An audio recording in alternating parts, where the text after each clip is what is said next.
Hello guys, got a video here for you today on a BSA R10. Now in this one what we're going to be doing is converting this 2.2 rifle over to 1.77. Before we begin, what I'll do briefly is just run through the bits that we're going to need to do this conversion. So first things first is a barrel. So this is a smooth twist barrel, one of the early solid barrels. So it's only actually rifled at the very end here. So there it is there. It's fairly simple, the block machining on the end there. Just two flats with a transfer porthole. There we have it. You can obviously use a BSA 177 barrel, but that one was just a blank we had lying around. Next, we're going to need a little plastic transfer port piece here, and that just rides in the block somewhere around there. They are caliber specific, and this one is a 1771. Next is a pellet probe, so this is a 177 pellet probe again, and that's just a straight swap over. And then obviously lastly you're going to need either a new 177 magazine or a single shot loader. So this one is a Rowan one, and we're just going to be using that over a magazine. With that all out of the way, we can begin working on the rifle. First thing we're going to do is degas it. So as you see in the bottom there, we still have pressure in the rifle. Now this one isn't like the FX's, you can't just unscrew the bottle, you have to burp it off. So what we're going to do, a few turns on the bottle to get it looser, and then dry fire the rifle and see if the pressure on the bottom drops significantly. So after 3 dry fires we see that the pressure in the rifle has dropped significantly, so that means we had undone the bottle enough to get it to de-seat from the one-way valve. If the pressure didn't drop enough, what we'd have to do is another couple turns and try again. Just keep doing that until the rifle is fully out of air.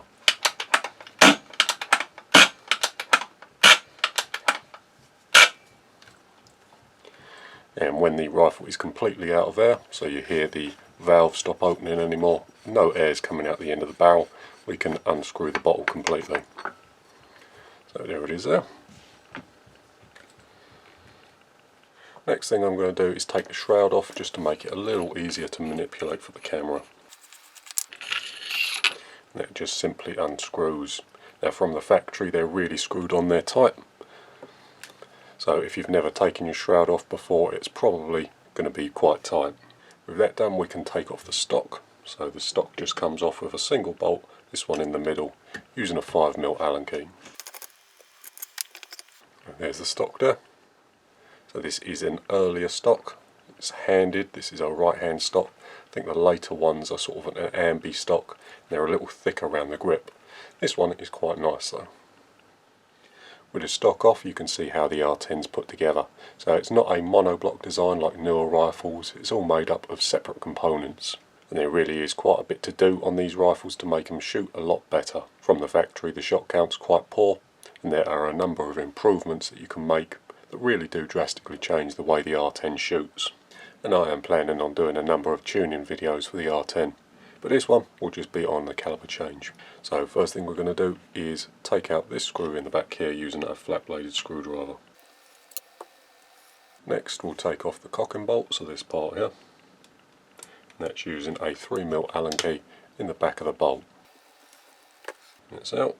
Pull the cocking bolt out, and then in the hole that's left behind, so I don't know how well the camera is going to pick that up, but there in here is a screw. So we're going to use a 3mm Allen key and remove that screw. I find it's best to take it out completely, so we're just going to gently tap it out. There it is there. If you don't take it out, it normally gets caught up in there and causes a mess. What we can do now is put back in the cocking bolt, using a 3mm Allen key, cock or twist the bolt like so and pull the bolt out.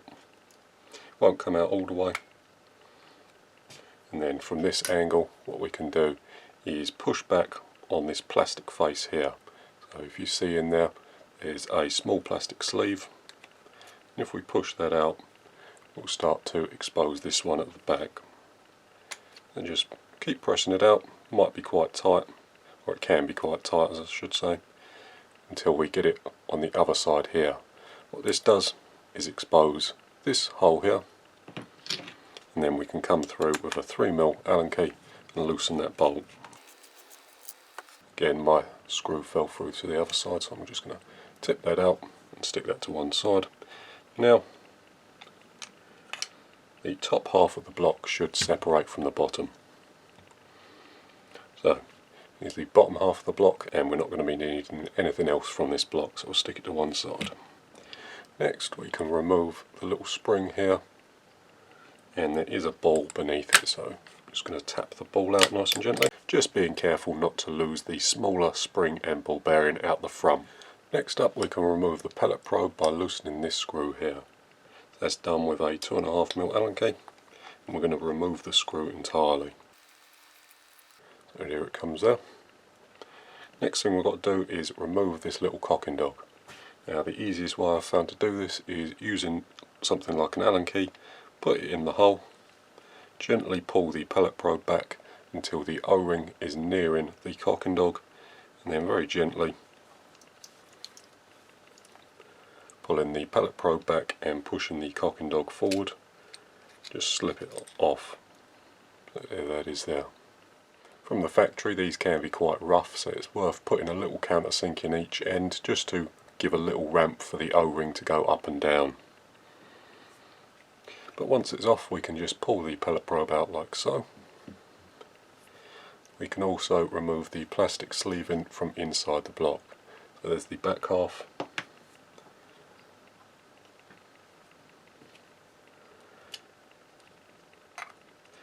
and the front half is still in the block, so we'll just push that out. It's sometimes fairly stiff, as the cross-drilled holes within the blocks themselves can have burrs on them, but there's nothing else holding them in. They might get caught up a little, so if you go in there with just a piece of fine sandpaper just to remove the burrs, it comes in and out much easier. So there we have it. The next thing we're going to do is remove this back piece of the shroud. So that's done using a 2mm Allen key, just in these screws here. They don't need to be done out all the way, you can just loosen them. And with them all loose we'll just move that up the block. Next we'll remove this little spring here. There's the little spring. And there is a ball bearing in this hole as well, so I'm just going to use a set of magnets to pull the ball out. Next this little arm here can come out. So we'll pull that out, and it is there. And then finally the transfer port, this little brass piece here can be pulled out. It does have an O-ring on the bottom, so just be careful as you pull it out. Next we can loosen these two screws here, and that will allow us to remove the barrel. And there it comes there. So we can put the old barrel to one side. With the old 2.2 barrel removed we can put in the new 1771. So I've already put the O-ring in there. I don't know the size offhand, but there are plenty of people on eBay and places like that which sell full seal kits for the R10, so you probably find it pretty easy. Next we're going to line the transfer port up with this hole, and then drop in the transfer port here. This one is a 4mm transfer port. You can see the engraving on it there. And we'll drop it in the hole. So if you don't know, it goes up, so down this way. The short end goes down, like so, and then we'll do these two screws up. Again using a 2mm Allen key. Next we can put in the magazine locking pin, and that goes in that hole there. So if we look down there, that hole in the front of the block, we slide that in. With the arm in, what we can do now is put the little ball bearing and the spring back. So before it all goes in, I'm just going to add a small amount of lithium grease to the ball. It can be dropped in the hole. And then the spring, again a small amount of lithium grease over it, and then we can also drop that back in the hole. So the ball and the spring go in this hole here. Next thing we can do is put in the little plastic spacer piece. So this goes in this orientation in the rifle. So flat part here to the top, and also flat or thick side to the front. What we're going to do is not push this in all the way, but just get it to the end of the tube. We'll push it all the way forward when we've actually got this screw in the block again. Next thing we're going to do is add the rear plastic section. Again, just pushing that in nice and carefully. Next up we have the 177 pallet probe. So before this goes in, we'll just add a bit of grease to the outside of this probe here. This is just lithium grease again. Just a small amount will do you, wiping off the excess. That goes in the block with the ball detent facing up.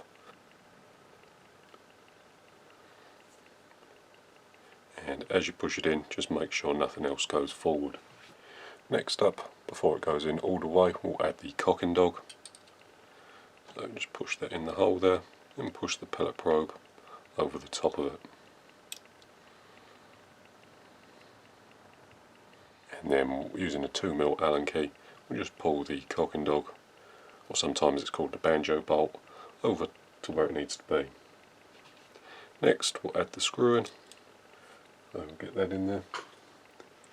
And then we're going to be doing that up with a 2.5mm Allen key. Doing that up nice and tight. Next thing we're going to do, just add in a small amount of lithium grease into this hole here. And we can add the ball bearing over the top. And then finally cap it off with the spring.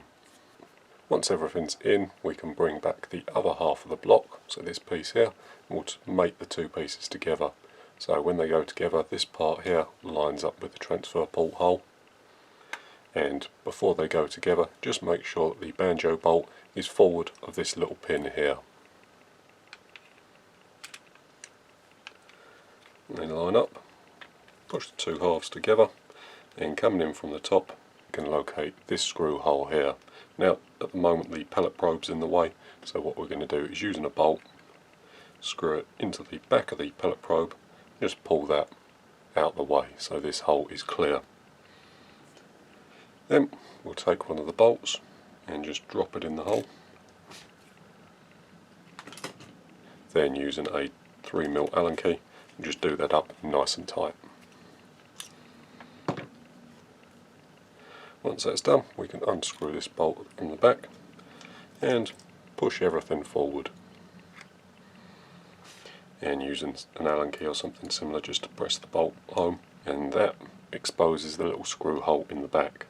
So again, we're just going to take the bolt and then drop it into the hole. Doing it up with a 3mm Allen key. After that, we can take our rear bolt assembly and screw it into the back of the pellet probe.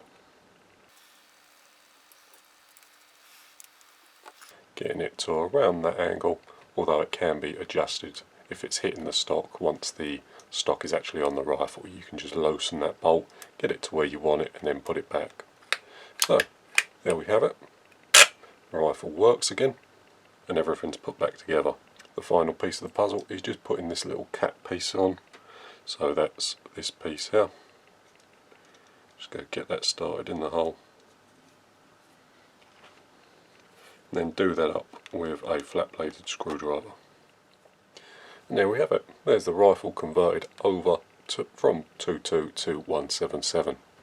The last thing to do would be to remove this cap from the back, like so, and adjust the power using a flat bladed screwdriver in the back to make sure that you're running nice and under the sub 12 foot-pound limit, as we have swapped calibers. Although as I'm going from 22 to 177, the power's probably dropped. So what I'll do is I'll put a few shots over the chronograph, see where we're at, readjust the power, so I'm getting around 11.2, 11.3, and then we'll put the rifle back in the stock. And that's the power all set. I obviously had to reconnect the bottle, shoot the rifle over the chronograph, adjust the hammer spring until we were getting where we wanted to be shooting. The power on the rifle did drop slightly. We are running obviously a 177 barrel and they are less efficient than a 22. Although it didn't drop much as this barrel is a little bit longer than the standard ones. But not a problem, we've got that all sorted out now and it's ready to go back in the stock.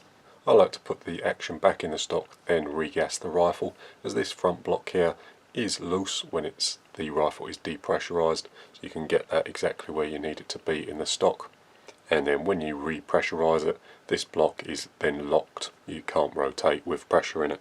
So I'll bring back the stock, we'll put the action on its end there, drop the stock over the top, we'll put the stock bolt back in, and then using a 5mm Allen key we'll do the stock bolt nice and tight. There we have it. Now we can bring back the bottle, reinstall it on the front there, get it nice and tight, and there we have it. A 2.2 BSA R10 converted successfully to 177. The last thing we'll do is just install the 177 single shot loader. So pull the bolt back, push this little tab forward, and then drop the single shot loader in and push the little tab there back. Rifle's obviously cocked, so I'll just decock that quickly. And there we have it. So I'm planning on making a few videos on the old R10, a few tuning videos. I'll probably have to make a shroud for it as this barrel is pretty visually unappealing, and hopefully there'll be some bits and pieces that some of you may find interesting. The only thing I will mention on this rifle is that we didn't change the regulator set pressure when we changed calibers. Now traditionally, normally the 2.2 reg set pressure will be a slightly lower than the 177 one. We could have adjusted the factory BSA reg, but we are going to be replacing it with a humour regulator, so I'll talk a little more about the reg set pressures in that video. Typically speaking, a 2.2 regulator will be set between 5 and 10 bar lower than the 177 will be. Right then, so I was going to leave it there, but I thought some of you might be interested in seeing how exactly the smooth twist barrel shot. So first target here is at 30 yards, and these are all 5-shot groups. So really nice, super tight groups at 30 yards. Unfortunately, I was running out of pellets that this rifle liked, so I could only do a few groups at each distance. But these ones are at 30 yards. The next ones are at 40, so this was my 0M1, and then 40 yards. Some real nice tight groupings. Again, all 5 shots. The pellets that this rifle liked was 5.1 head-sized heavies, so 451 heavies. Unfortunately, when I was down the range, I only had a quarter of a tin of those pellets. So by the time I found them and started testing them, I was running quite low. But we got some nice groups at 40 yards. And then finally, here are the ones at 50. So I only done a few groupings at 50. So this was my 0.1, I think I actually held for most of these groups. But here's my groupings. So these are all 10 shots, these 3 here. 10 shot groups at 50 yards. Most are under a 5p piece, or close to it. That one there being really quite good. So the groupings really quite promising. I'm gutted I didn't have more pellets with me at the range, but unfortunately that's sometimes the way it goes. What this does tell us though is that the barrel and rifle combination do have a promising future. With a bit of tinkering, with a bit of messing around with the barrel and such, we should be able to get that even tighter. Right then, so that's all said and done. The BSA R10 has been converted to 177. It works really quite well, and there's a few things in the future that we can do to it. So as I said before, there's going to be tuning videos on the R10 coming. We'll swap out the standard reg for a humour one. We'll put a lightened hammer in it with a heavier FAC spring. That should up the efficiency, as we're only getting around 80-85 shots with this rifle at the moment. We'll obviously be making a shroud, doing hammer spring guides and all that sort of thing. But that's all to come. For now guys, thanks for watching, and I'll see you in the next one.